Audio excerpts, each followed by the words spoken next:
ইল্লাল্লাহ ইল্লাল্লাহ হক মাওলা। বাবা হ্যাঁ আমি খুব মহা বিপদে আছি বাবা। আমার এই বাচ্চাটা নিয়ে বাবা, বাচ্চাটা আমার 7 দিন থাকি, মনে করেন দেখেন তো একটু যে বাচ্চাটা কিভাবে সুস্থ করা যায় বাবা। আপনি বালক, তুমি অনেক দেরি করে ফেলেছো। তাই নাকি বাবা? হ্যাঁ, আগে আসতে হতো। এখন কি করতে হবে বাবা, একটু কর নাকি বাবা?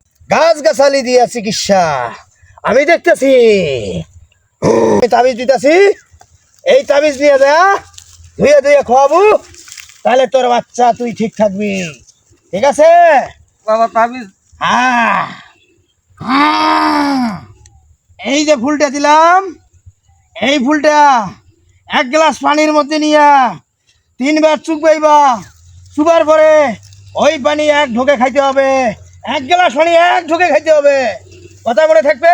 অবশ্যই বাবা। যা, তোরে আমি বিদায় দিলাম, যা। হক মাওলা ইল্লাল্লাহ, হক মাওলা।